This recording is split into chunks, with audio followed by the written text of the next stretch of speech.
the UK has a new prime minister, Rishi Sunak. I almost said Liz Truss for a second, right? Every other week there's a new prime minister.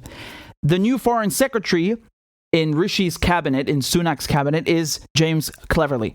And this is what he had to say about the World Cup being in Qatar next month, or rather in December, right? Because it's too hot to play in the summer. So for the first time, I've never seen this before, they moved the Football World Cup to winter, okay? And there was this whole scandal about Qatar because I'll get to that in a second. Let me just play the video, what he said, okay, about gay football fans going to Qatar. Listen to what he said. I have spoken to the Qatari authorities in the past about gay football fans going to watch the World Cup and how they will treat our fans and international fans.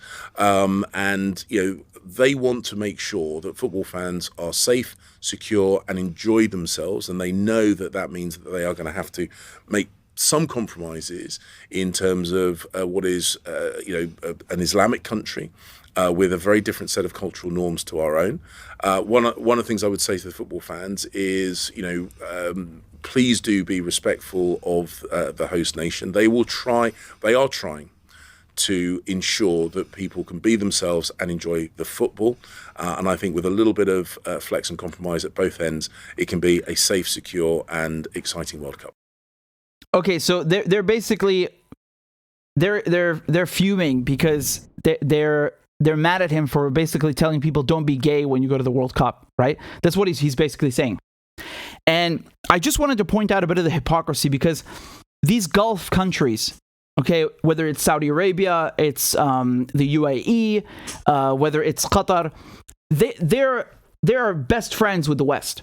Okay, you guys know that Saudi Arabia sells oil in dollars exclusively, so that this props up the U.S. currency, and that's what we call the petrodollar.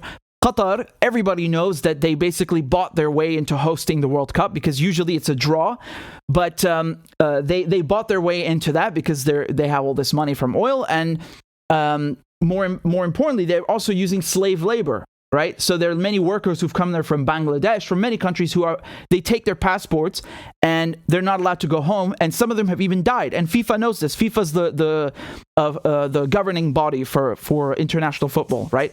And they know this and they don't care because it's corrupt. And so like I'm seeing more outrage about his statement than about the slave labor and people that were literally used as slaves to build these stadiums that are going to be used in 2 months. But the other thing I want to say is like right now you have all this outrage about Iran because they have a morality police, right? And they're trying to portray Iran as being like, it's a bunch of cavemen who don't respect women, when there are actually more women in universities in Iran than men, right? But you look at the hypocrisy. Saudi Arabia also has morality police.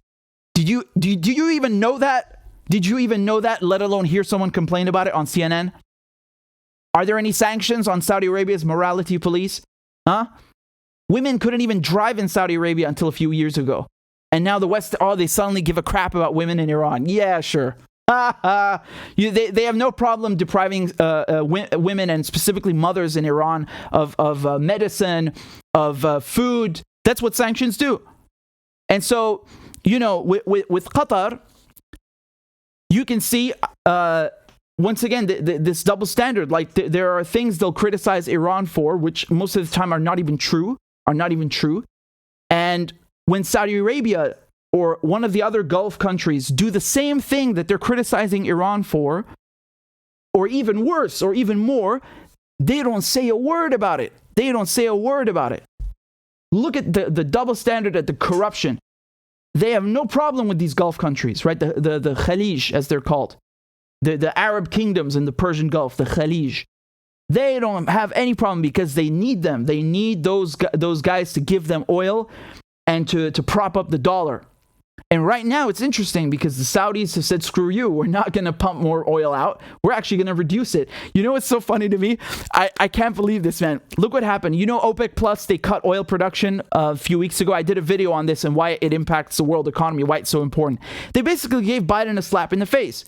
And it turns out the Saudis wanted, they wanted to cut oil production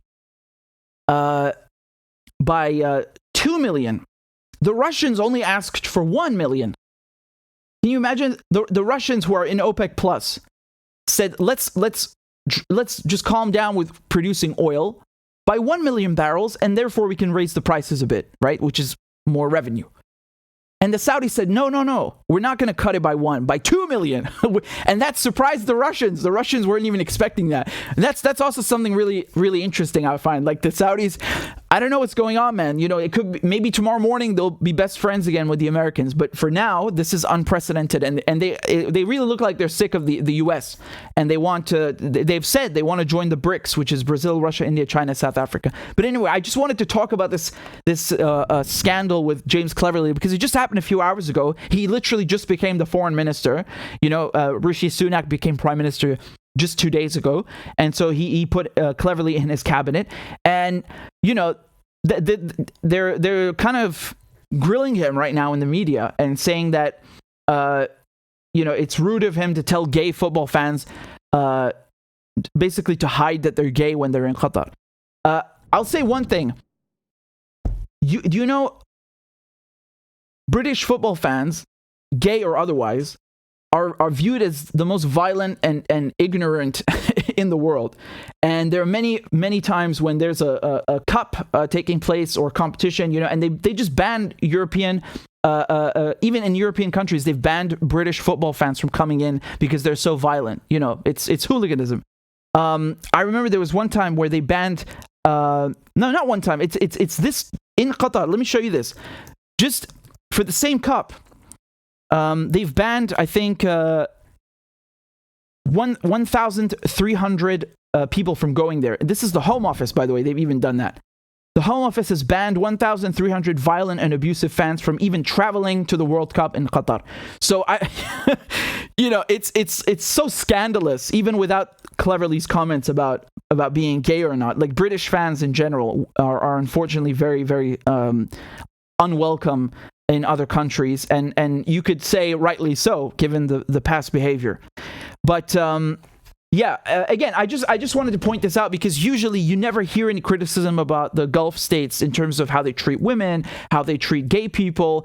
It's not brought up because they're friends, right, of the West. With Iran, they bring it up every day. They never make you forget, right? So it just shows you again how when neoliberals, they do this identity politics shit, they only do it when it suits them. Okay, you'll rarely ever see something like this where they're not even really criticizing Qatar. They're criticizing the foreign minister. You see, they're not even criticizing Qatar. It's the foreign minister Cleverly who they're after. It's so funny. They don't dare open their mouths about those Gulf countries because they need them so desperately. Without them, they are screwed. The West has no oil or gas. You have to understand that right now, with Russia being banned in Europe from December 5th onwards, no oil, no gas. They're looking for alternative sources. Qatar is one of them. Qatar can export LNG, which is liquefied natural gas, and of course, people will pay through the nose for LNG. And that's if Europe can build the terminals in time, which you can't. They take years to build. But they wouldn't dare take the World Cup away from Qatar, even though it's corrupt and they use slaves to build the stadiums. And even though they don't respect gay people, right, and conform to their neoliberal values, they're not going to open their mouths. They need that gas very badly. Again, I'm pointing out the very interesting international relations between Gulf states and the West. Very, very important to understand this.